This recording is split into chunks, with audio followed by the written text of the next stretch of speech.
Whether we are aware of it or not, we manifest our reality constantly. The reoccurrence of our thoughts that we scroll through our minds builds the reality that resonates with a frequency. And that reality can be positive and joyful or negative and miserable, depending on the focus of our thoughts. It is essential for us to become more mindful and to choose our thoughts carefully. As we know and teach, we manifest what we constantly think about. So as you go into contemplation, consider these quotes. Everything you want is out there waiting for you to ask. Everything you want also wants you, but you have to take action to get it. Jack Canfield. It's our intention. Our intention is everything. Nothing happens on this planet without it. Not one single thing has ever been accomplished without intention. Jim Carrey. And the most famous quote of all, if you can dream it, you can do it. Walt Disney. So I invite you to just know, as you contemplate in our meditation of 3 to 4 minutes, that you have the possibility of all that's available.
And so as we come together today, I know there's one source, one power, one infinite essence we call God. Infinite intelligence, creative force that moves its beingness here and now. And as I know that truth of it being all that is, everywhere, ever present, I know that we are all connected to that one presence. We're connected to the message of the one. And so I know and accept today that not only do we get a message from Mary, but we know that that's a message that has been coming through her, that she has allowed Spirit to move through her, and that we are touched by the words and the feelings and the knowingness. I give great thanks today for those that are in service, for the technology that allows us to be connected to each other, for the practitioner that's online, for Martin, for his dedication, for Victoria and Sylvia, who brings us the beautiful voices that add to Lesley, who is our music for the day. Because I know it is all of that that brings this core together, the core of knowingness and the feeling that we are all together in this together, in love and support and growth. And so I bless this time we have today, knowing it is good and very good, and that we join together knowing this truth by saying, and so it is. Amen. So let's bring back Lesley. Yeah.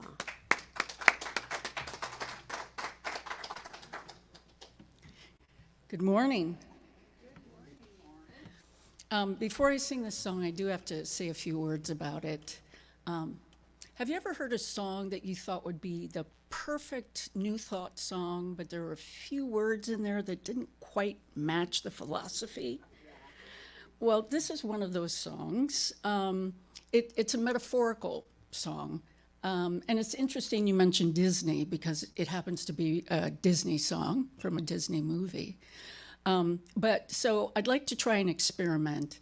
When I sing the word wish, I want you to, in your head, to hear the word intend, because we don't wish here in New Thought. We intend, as Reverend Suzette talked about.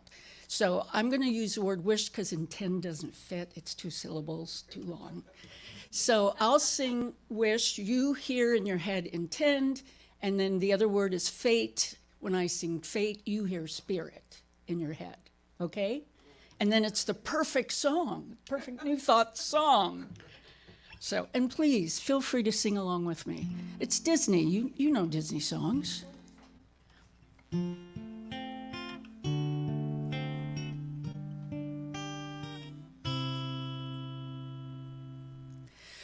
When you wish upon a star, makes no difference who you are. Anything your heart desires will come to you. If your heart is in your dream, no request is too extreme. When you wish upon a star, as dreamers do, fate is kind. She brings to those who know the sweet fulfillment of their secret longings.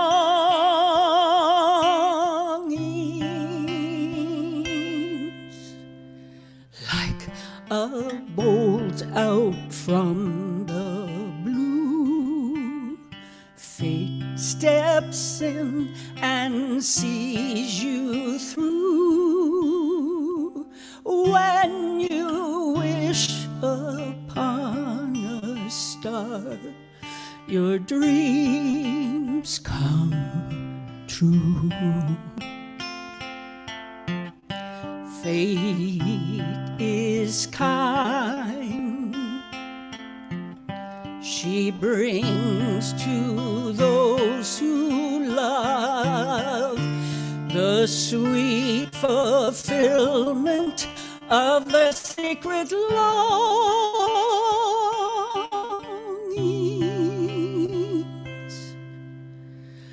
Like a bolt out from the blue, fate steps in and sees you through.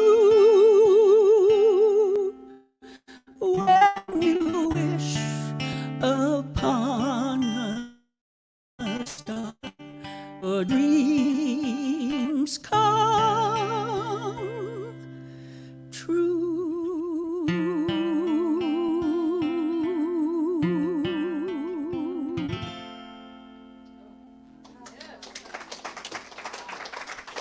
Thank you.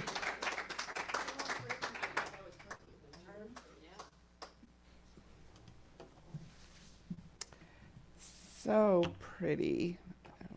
I don't want any feedback. I love that song and how timely.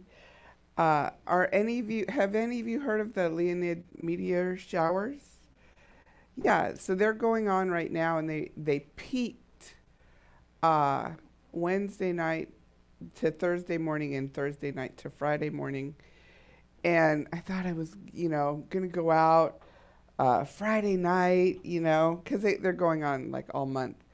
And I guess in the 1800s, they called it the night all the stars fell from the sky, and it was really intense, Now it's still going on, meteor showers, because in astronomic time is different than our lifetime. So anyway, so they say you can potentially see about 18 meteors per hour. And so I went out Thursday night after work and I started driving out the 8. I'm like, how far am I going to go? I'm by myself. Am I really comfortable being out in the wilderness by myself at night, So I went to the 67, and then I drove up, and I ended up at Iron Mountain, and I got out, and there were some other hikers, and they were out there with their flashlights and stuff. So it was kind of cool, I didn't feel totally alone out in the wilderness. But went and I watched for a little while, It was a little bit cloudy, so I didn't have a great view. Then I drove, I looked on my map to see where it was more clear, and near my house in Penasquitos was more clear, and there's Black Mountain over there. So I went up to Black Mountain, and I got out, and then I saw a couple of coyotes, and I said, okay, we're done. I'm gonna go home. So I've done this several years. I've gone out and, to watch these meteor showers, and I have yet to see any meteors, but I keep trying. So I thank you for that song, Wish Upon a Star. I was sort of out there stargazing this week. So I'm so happy to be here. And Reverend Suzette asked me, I don't know, a month ago maybe, to speak this week. And I quickly looked at the theme for the month. The theme for the month is home. And Reverend Jerry started out this month with There's No Place Like Home. And Reverend Suzette talked about home is where the heart is. And so this week is Healing Opportunities Manifest Everywhere, H.O.M.E. And I kind of glanced at it a month ago, and I like to sort of look at it and then just sit with it and see how it unfolds, to create a talk. And then I started looking at it more, and I really feel like it's really not a coincidence that this is my topic. It's not just a random date picked out of the sky, because it really speaks to me, the topic today. And, home. We all long for a place to call home, don't we? And, for some of us, we have good memories of home. For some of us, we don't have the best memories of home. But we often associate home with our childhood home. Some of us may have multiple childhood homes and different, memories and bonds to different places. I grew up in one home. My parents still live in that home. My mom asked me, my mom has dementia now. She and my dad are 87 years old. Having a conversation with my mom is kind of challenging right now, because from one minute to the next she forgets. But she asked me if I ever go back home. And I was at her house, the house I grew up in. And I said, what do you mean? What home? She says, well, the one you grew up in. And I said, you mean this home? And she said, oh, no, not this home. So it was kind of awkward, but we've been talking about home, and Thanksgiving is this week, and many people go home for Thanksgiving, and home is the starting point and the destination of the journey. And for many of us, it's the hero's journey. Some of us may be familiar with Joseph Campbell's work on and discussing the hero's journey and the metaphor for our psychological and spiritual maturation. And, it brings to mind some of the characters in books and movies, like Dorothy in The Wizard of Oz, right? She went on her journey. And Bilbo Baggins in The Hobbit. I remember that. My 7th grade teacher read us that book. Like for the whole year, we'd have like in the afternoons, she would read a few pages. And I just remember thinking, why Bilbo Baggins? He's so ordinary, because it talks so much in the beginning about how ordinary he is, and then he kind of gets plucked out of his little ordinary life in his home to go on this epic adventure, and he's a hero, and such an unlikely and reluctant hero. And, all of these characters, Luke Skywalker in Star Wars, and they grow in these unexpected ways, but it's really about their foundation, the foundation of who they are, and their psychological and their spiritual growth and their expansion. And then they take it back into the ordinary world, and they are extraordinary, right? They've been changed. And so, as some of us look toward going home for the holidays, we may be looking forward to it, we might be dreading it. It's a mixed bag. Everybody has their own stuff or their own baggage, In 1995, the CDC and Kaiser Permanente did a study on adverse childhood experiences.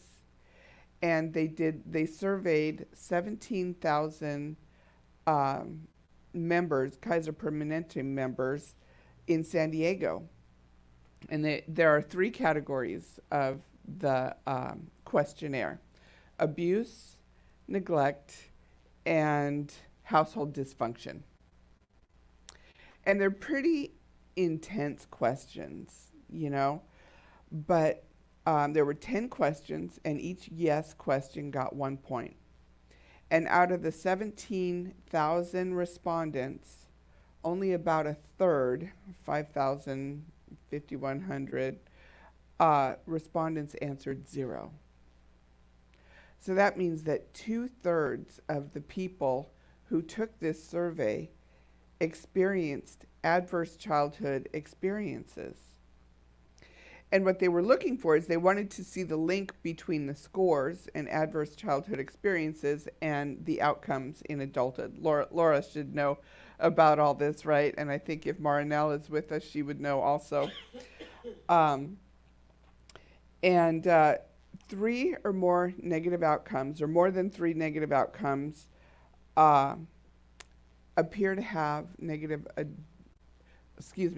more than 3 yes points have a link to negative outcomes in adulthood.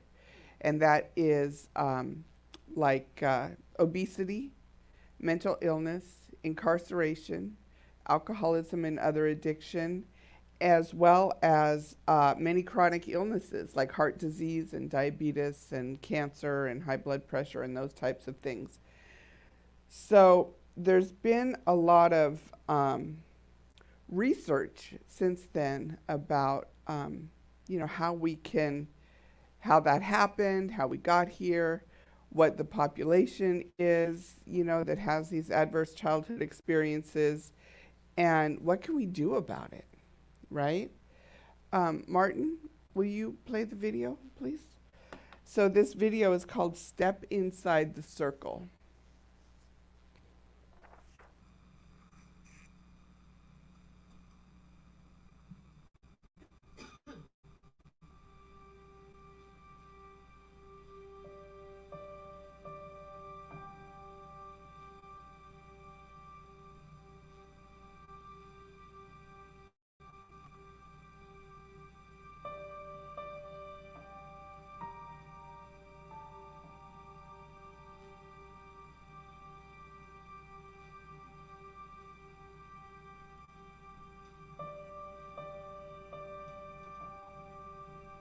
It's time now, everyone.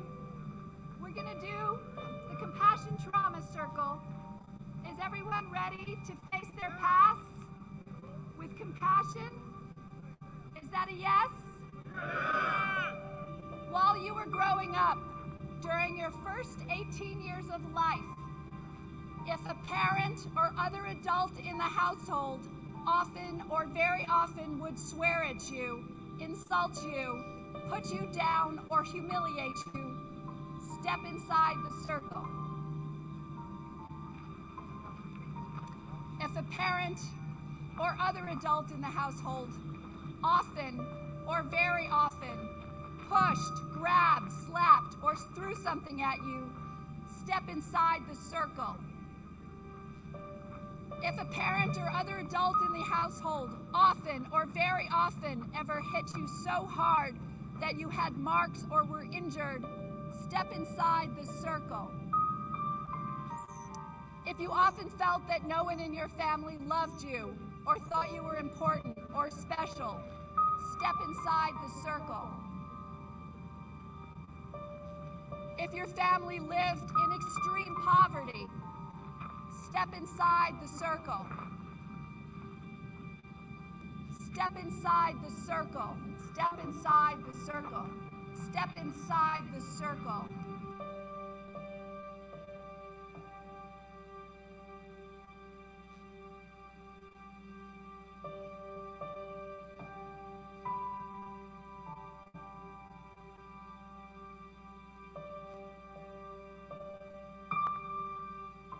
There is no shame. There is no shame. There is no shame.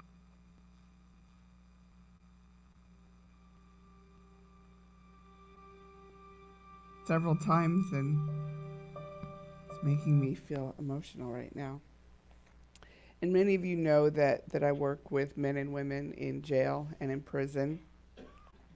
And I've often wondered, I've never been to jail, never even been arrested. I've often wondered, why do I feel so called to work with these people? And it happened, Reverend Suzette and I were talking about the School of Ministry. When I was in the School of Ministry, she was my mentor minister, and that's how I ended up at H.O.M.E. And we had this retreat, and for the retreat, we were asked or required or whatever to read a book called Tattoos on the Heart. And it was written by Father Greg Boyle. Did you read it, Suzette? No. And he started Homeboy Industries in Los Angeles. And he's a Catholic priest. And he was assigned to a parish in East LA. And it was the poorest parish in Los Angeles. And it was in the 80s. And it was, crime and drugs and just say no and, gangs and all kinds of stuff going on.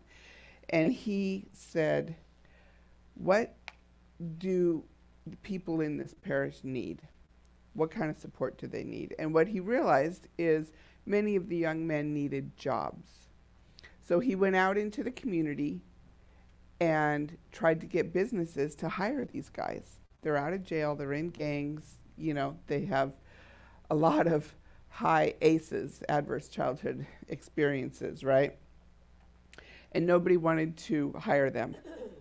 So he decided, okay, we're going to start a screen printing shop. So they started a screen printing shop, and he hired these guys to do their things, and they started selling them. And then one thing led to another. Then they started having 12-step meetings and anger management classes, and lawyers would come and do their pro bono work there. And they had tattoo removal, which was really big, because you noticed one of those guys had tattoos all up his neck. I work with clients who have like FU tattooed on their forehead. And not just F, they have the whole word. One client with it on his eyelids, FU. Had another client who was tattooed all the way across his face. My microphone, black, all the way across his face. And self-mutilation, excessive tattoos, excessive piercings, things like that are sort of indicators of trauma, of adverse childhood experiences. So you literally see these guys wearing their pain on their face, on their body. You can recognize it. And, those questions that she was asking, and the questions, I think I'm a little loud, Martin. The questions that they asked in the adverse childhood experiences questionnaire, it's kind of serious, like were you humiliated, were you sexually abused, all these like pretty serious events, right? And Pia Melody, who is an author and a lecturer, kind of a pioneer in the codependency field, and she has books about codependency and about trauma and things. She just defines trauma as anything that was less than nurturing. So even if we didn't have those serious abusive home life, many of us, how sensitive children are. A harsh comment, can pierce you, right? We don't have to be hit or slapped or, anything. And, when I thought about given the it's only 10 questions, I thought about putting it up, but if you're interested, there are many opportunities online to go and find out what your ACEs score is. But I did mine, and I'm about a 4.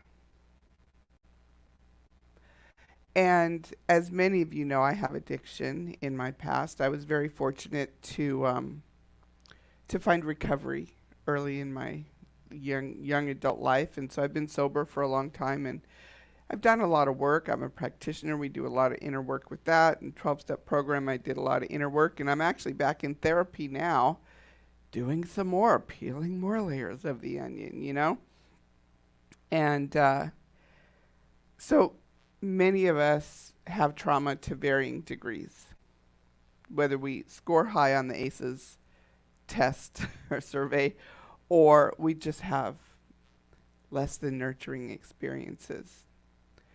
And so, I read this book after, I feel like, I only have 3 kids. Many people have more kids than that, but it feels like I was like pregnant forever, and, and had little kids in diapers forever. And I had a lot of back pain, carrying these little bowling balls around, can do a number on your back. And so I had a lot of back pain that lasted beyond the pregnancies. And so my aunt recommended that I read this book called Healing Back Pain by Dr. John Sarno. And my husband at the time had a herniated disc, and he had a neurosurgeon who was saying you need surgery. He had a chiropractor saying you need to come in 3 times a week for 6 months. You know, he had a physical therapist saying you need to do this. Everybody was telling him he needed to do something, right? Well, my aunt recommended this book, so I read it, he read it, and it really helped both of us. Like, he healed his back pain. And what he talks about in this book is something called TMS, tension myositis syndrome. And he says, you really do have back pain, but the back is like one of the largest muscles, the back muscles, you know, the whole system is one of the largest muscle systems in our bodies, right? Between our core and our back, it kind of holds us up and holds us together, right? And what Dr. Sarno was saying is we're not all of a sudden having all these back problems because our backs are getting weaker or whatever. He said it's repressed anger and sort of the mind-body connection. And he said you actually are experiencing pain. It's not all in your head, okay? But what it is it's this repressed anger that is causing your brain to deprive your muscles of oxygen. And that's what's causing the pain. And so he said, when you know about this, there are exercises. You can sort of talk yourself through it when you have back pain. Because the other thing that happens is when we start having back pain, we freak out. We panic. Like, oh my God, I can't move. I can't walk. I'm going to be like this forever. It's going to get worse, da da da. And that makes it worse, right? So it gets worse. And so the process is like, breathing through it. Okay, this is repressed anger, right? And I mean, my husband's herniated disc, he was relieved of that pain. I was relieved of my pain. And it was like the kind of pain, like one day it was my upper back, the next day it was my lower back. You know, it was kind of moved around. So it wasn't really an injury, you know? I didn't injure different parts of my back, right? And with my ex-husband, it was an injury. He had a herniated disc, and it showed up on the x-rays. And the funny thing is, we both, by reading that book, healed our back pain. And I remember one year going to his family's for Thanksgiving, and all of a sudden his back started hurting again. Right? Right? And he was in a lot of pain too. I'll just add this, that we were at the zoo one time, and you know how the back pain, the sciatic, will sometimes go down your leg and into your foot. He said his foot felt like it was on fire, you know? So it was pretty serious. But the thing about it is what Dr. Sarno said is you don't have to know what the anger is about, what caused it, you know, when it happened, anything like that. Just knowing that it is, or it was, it happened, and it's affecting you now as an adult, is enough to help you heal your back pain. And I remember when I was taking classes with Reverend Alice Bandy, she said, we're not going to be able to go back through our lives and heal every single incident. You know, that's not what it's about. It's really, we need a general idea. We may pick a specific incident and focus on that.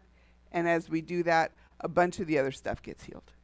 Right? So we don't have to say, well, on March 21st in, 1972, this happened, and go through. But we can heal from these childhood traumas.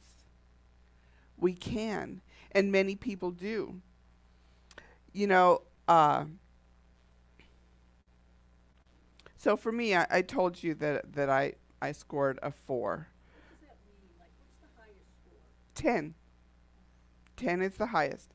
And they say if you have more than 3, that, you are at greater risk of having adverse impacts, negative experiences as a result in your adult life.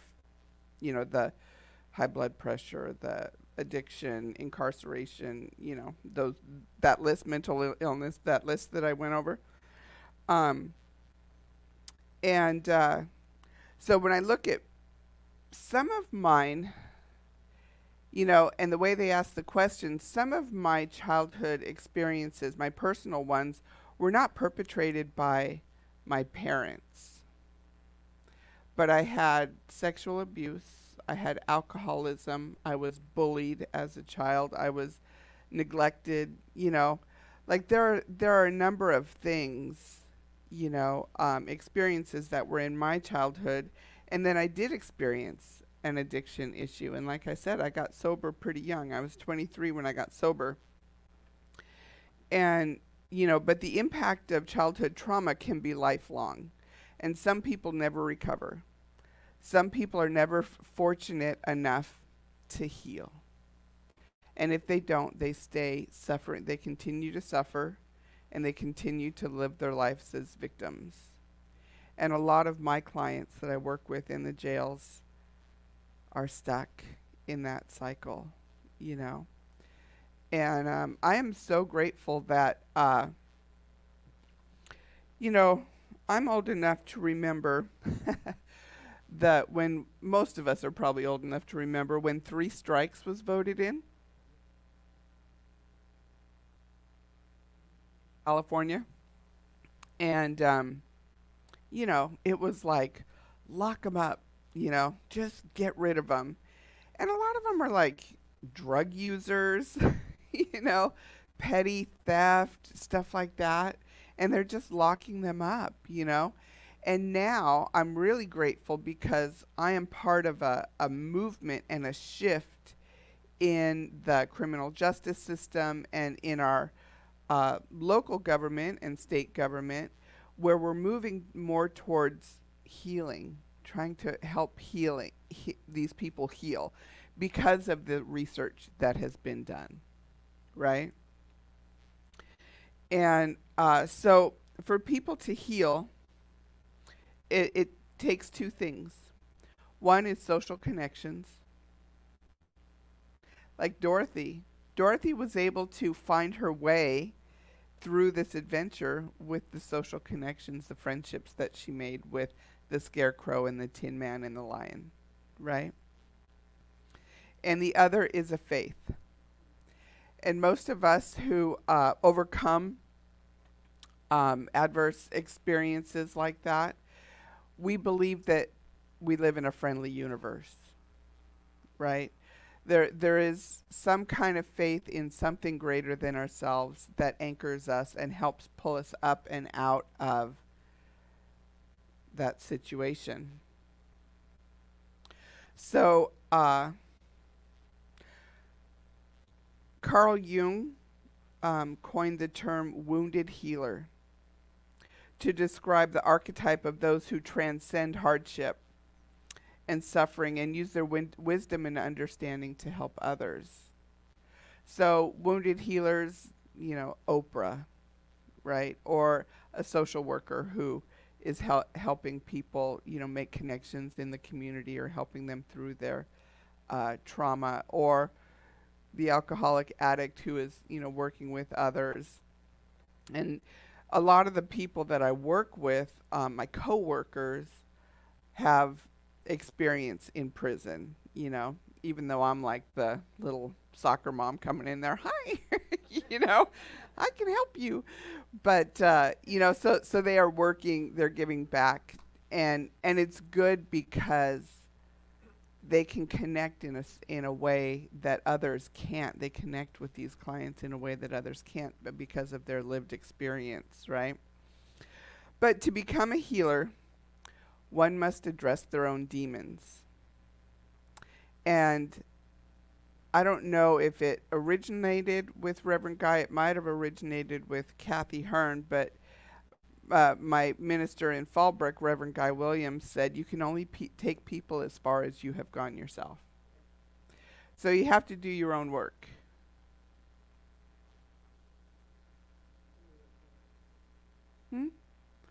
Next one. So I just love this this quote by Joseph Campbell. You know, the cave you fear to enter holds the treasure you seek. And so as a wounded healer, you know, you have to go through that cave. You have to go through that process. But they're at the other side. There was a guy that I knew in a 12-step program, and he came to me one time and he said, you know, something that you said to me changed my life. I was like, oh, really? What? Because sometimes the things we say to people, we'll say it and we just sort of go about our way, but it sometimes sticks, right? And I said, what was it that I said? And he said, well, I was telling you that I was afraid to work on my 4th step. And if you're familiar or unfamiliar with 12-step, the 4th step is making a personal inventory, a personal and moral inventory of all the things you've done wrong, sort of, in your life, right? That's how people look at it anyways. It's a little bit more complex than that. But he was telling me, I'm really afraid to look at that stuff, you know? And I said, well, the truth will set you free. I mean, wasn't original to me, you know? I believe that's biblical, but it changed his life because he moved forward with it on that idea, that belief that he was going to be okay if he looked at it when he was afraid to look at it before. And most of us are. Most of us are afraid to enter that cave where our demons are, where all those skeletons are. So what we are doing in the sort of community now in working with these clients is, instead of asking what's wrong with you, the question is, what happened to you? Do you feel the difference? I could see it. Oh, what a difference. What happened to you? It takes the blame out of it, you know? So learning to be compassionate with my clients, I have learned to be more compassionate with myself. So there's an invitation for you this week. The invitation is to sort of look at what were your early defining experiences. We all have them. And how can you lean into your social connections and lean into your faith to find healing for that? And so before I close, I want to just make a reminder, speaking about leaning into social connections and leaning into your faith, is the practitioners are available here at H.O.M.E. We're available after service for prayer support, and we're available throughout the week. I think our phone numbers are listed on the website. So we are a resource. You know, we're not going to help you pick those scabs here and not give you anything to help you heal. Right? So we do a little picking of the scabs. It's a little uncomfortable, maybe very uncomfortable, but we are also here to support you. And I think I have one more, Martin. Thank you. So this is our affirmation from Carl Jung this week. So I just invite you now. We are going to repeat this 3 times. The first time we're going to whisper it. Second time we're going to speak in a normal voice. And the third time we are just going to speak it out with power. Okay? I am not what happened to me. I am what I choose to become. I am not what happened to me. I am what I choose to become. I am not what happened to me. I am what I choose to become. Namaste.